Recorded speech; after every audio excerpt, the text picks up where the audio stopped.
Esse canal conta com o apoio de Hellforge Metal Art, artes para capas, camisetas, patches, logos, artes extremas para bandas extremas. Confiram na descrição e agora preparem-se para mais uma viagem literal. Disco bonito, disco bem feito, disco formoso.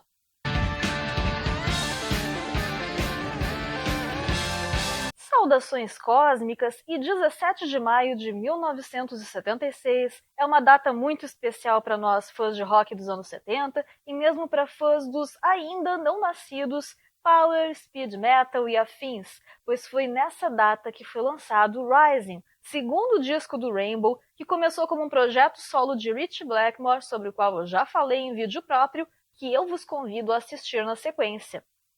E seja bem-vindo e bem-vinda à playlist Catch the Rainbow. Eu sou Ana Franskowiak, escritora, tradutora, revisora e a nômade cósmica, e se você gosta de rock, metal e leitura, esse canal foi feito para você. Após ter gravado seu primeiro trabalho em 1975 com esse então projeto, o Blackmore dispensou todo mundo, leia-se membros do Elf, exceto nosso querido Ronnie James Dio, sob o argumento de que eram muito fracos ao vivo. Recrutou então Tony Carey, Jimmy Bain e Cozy Powell, e após excursionarem pelos Estados Unidos, foram gravar em Munique junto de Martin Birch, aquele que eu citei no vídeo do Killers na playlist Up the Irons. Dentre as novas músicas já tocadas em show estavam Do You Close Your Eyes, A Light in Black, primeiramente chamada Coming Home, e outra que se chamava Tower of Babel. Já chegaremos nela. E mais duas que acabaram ficando para o terceiro disco, Long Live Rock and Roll e Kill the King, uma música de abertura excelente e em perfeita sintonia com os temas épicos e fantásticos abordados. Quanto à capa lindíssima, ela ficou por conta de Ken Kelly, sobrinho de Frank Frazetta, e que também desenhou Conan em diversas oportunidades. Vejam a minha playlist do Robert E. Howard. E também a capa do Destroyer, do Kiss, entre outras capas. Além de fazer alusão ao deus Netuno, segundo o Blackmore, o punho erguido no ar simbolizava o próprio público da banda, ou um gesto comumente executado por ele durante os shows.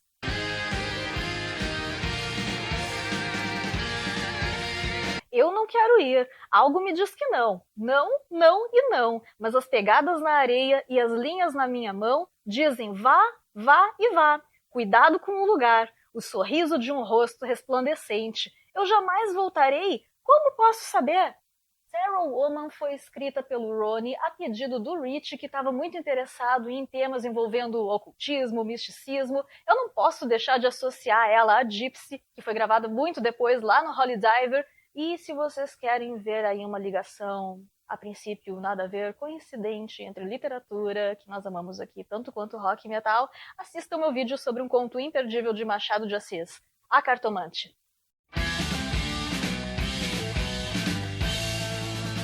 À luz do dia, você pode ouvir as pessoas mais velhas dizendo: era o som do vento ontem à noite? Você sente a mudança começando? Pela neve, a cair, uma alma solitária seguirá. As pegadas na brancura, existe uma luz pecaminosa. Run with the Wolf é bem óbvia, e o Ronnie teria se inspirado ainda mais para escrevê-la depois de ter visto um filme de lobisomem. Se vocês souberem qual filme é esse, por favor, comentem aí. Fato é que eu não conheço ou nunca ouvi falar de nenhuma mitologia que não abordasse criaturas meio humanas, meio fera, assim como outras criaturas apontadas como suas antagonistas, bebedoras de sangue, mas isso é tema para outro vídeo. O fato é que foi essa música que me fez ler um dos melhores livros que eu já conheci. Vou deixar surpresa, logo eu vou trazer um vídeo sobre ele, mas saibam que não é somente de temas épicos, míticos, mitológicos que trata esse disco tão maravilhoso. Se eu estivesse no alto de uma colina, ainda assim ela estaria olhando para mim. O que ela vê aqui atrás a cada dia para mais perto do meu coração? Se eu estou longe de casa e penso estar totalmente a sós, ela está lá, em algum lugar. Eu olho em volta e vejo que, olhando de volta para mim, ela está lá, cuidado, rastejando como uma gata faminta. Eu já vi isso antes, eu sei o que isso quer dizer. Starstruck é um termo bem difícil de traduzir para a língua portuguesa em uma única palavra. Portanto, eu vou deixar para vocês uma imagem, uma situação de uma série que eu acredito que quase ninguém aí assistiu, que ilustra perfeitamente uma pessoa nesse estado. E lembrando que também é o nome de uma série de quadrinhos de Elaine Lee e de Michael Kaluta, que eu pretendo trazer para vocês em breve também. Me dá um autógrafo!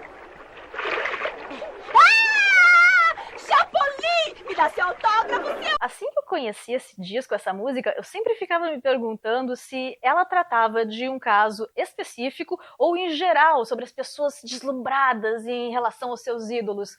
Pois bem, eu descobri que é o primeiro caso que havia uma fã um pouco exagerada do Blackmore que o seguia por toda parte, ia a todos os shows na primeira fila, chegando a invadir a casa dele para perambular pelo jardim, ele tendo que soltar os cachorros, e que o Ronnie tirava muita onda dessa situação. É aquilo, se não pode vencer, pelo menos tire algum benefício, né? Mistério para mim é algo que eu não consigo ver, mas eu te vejo muito bem. Você é esquiva, esperta, legal pra caramba, mas tem algo lá dentro que eu não consigo descrever. Eu conheço um pobre, um rico, eu poderia conversar com o rei, mas ninguém aqui vai dizer para mim que existe algo que eu não possa descobrir. Do You Close Your Eyes é um tema bem destoante dos demais, totalmente festivo, dançante, uma homenagem ao rock clássico, porque segundo o Ronnie estava faltando alguma música com esse tom. E realmente ela é maravilhosa e se eu tô pra baixo, eu escuto, eu fico legal na hora, eu recomendo isso a vocês também. Ei, você, chega mais.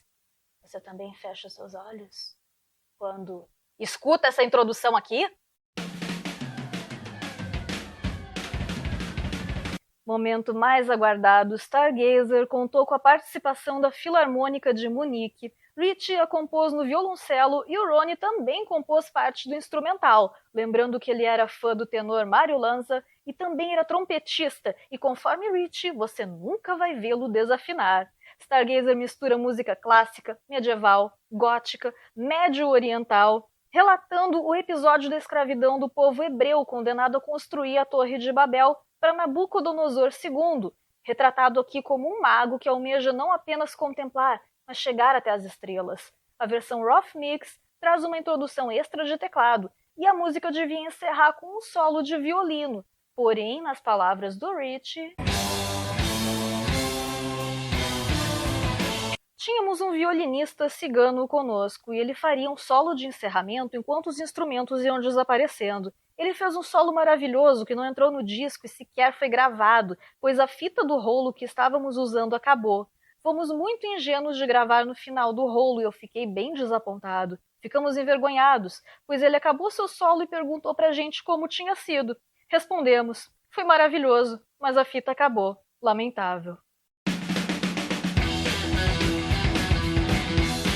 Assim como Temple of the King, eu sempre considerei A Light in the Black uma maneira muito poética de descrever uma morte, um retorno para a causa última, porém ela representa exatamente o oposto, sendo a continuação de Stargazer, e um recomeço para o povo livre do seu escravizador, que agora pode sair em busca dessa luz na escuridão e da sua terra.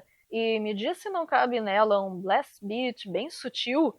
Duas curiosidades que podem chocar sobre esse lado B que ressignificou o conceito de lado B. Elas dificilmente eram tocadas em shows, pois além de cansativas, não funcionavam muito bem ao vivo. E, pasme, excelência, o Ronnie não gostava da última música e sequer gostava muito de todo o Rising. Há melhores canções em nosso primeiro trabalho, que sempre me agradou mais. Rising sempre me pareceu mais amador, e o lado B é puro exercício para Ritchie e Cozy se exibirem como faziam nos shows. Era como renegar a presença dos demais integrantes e nos mandar beber um drink atrás dos amplificadores enquanto eles solavam por um longo tempo. Para ser honesto, nunca me dei conta da importância de Rising. Apesar dessa pedrada digna de Rei Davi, já que estamos num contexto meio bíblico, o Jimmy sempre ressaltou que a relação entre o Ronnie e o Ritchie era muito boa, não apenas pelos seus gostos compartilhados, mas profissionalmente, afinal. Sem comentários, né? E sobre isso eu vou deixar uma entrevista dele próprio para vocês tirarem as suas próprias conclusões, quando foi perguntado a respeito desse relacionamento e o que o Ritchie tem a dizer sobre o Rising, ou melhor, o que ele disse quando dos 25 anos desse disco, todo mundo que o ouve diz que é a minha melhor atuação. Eu acho que isso é um elogio. Mas o que essas pessoas sabem sobre mim? E mesmo conhecendo a fama do gênio do dito cujo, eu dou uma de advogada do diabo e eu defendo sim. E, considerando a proposta desse canal e que as diversas realizações artísticas dialogam entre si, por exemplo, pinturas de Botticelli, Rembrandt, nos livros da Anne Rice, deixa eu mostrar para vocês uma influência, apenas uma de muitas, de Ronnie James Dio na literatura, precisamente da Stargazer. Pelo formato peculiar de alguns ossos, suspeitava-se que nos dias em que havia carne, era a carne dos mortos que era servida. Mesmo assim, ninguém a recusava. Um dos encarregados de manter a ordem, chicoteando e marcando desobedientes a ferro, debochava quando alguém morria, sob os monólitos que pares de braços exaustos não conseguiam conter, e contestava o cansaço alheio ao lançar sobejos que eram disputados com brutalidade. Era como um simulacro da terra sem retorno. Adentrá-lo era receber punições e instruções a serem agregadas às suas novas vidas antes de retornar às esferas superiores como seres renovados. Caso retornassem, suas sementes de sapiência encontravam nelas um terreno fértil, amenizando a difícil tarefa de desfazer enganos de uma vida inteira em algumas noites. E não é que ela parece mesmo uma joia? Devaneou Tamar, certa noite na qual as três deitaram para contemplar as estrelas e comer tâmaras. Nosso Malieg será o primeiro a ver os pastos ainda em vida, e dessa vez, em vez de cair a torre, cairá a água do céu sob seu comando, completou Muná com entusiasmo. E o que ele faz enquanto as pessoas morrem para construir a torre? O Malieg é o único autorizado a falar com o céu, e só ele entende os seus desígnios e os traduz para nós, elucidou Tamar. Como sabeis que ele não mente? E quem lhe conferiu essa autoridade? Ele já curou pessoas e previu a morte de tantas outras. Nós vimos. Sim, ele pôs a mão na cabeça de uma mulher que acusavam de um crime e pouco depois ela começou a espumar e morreu.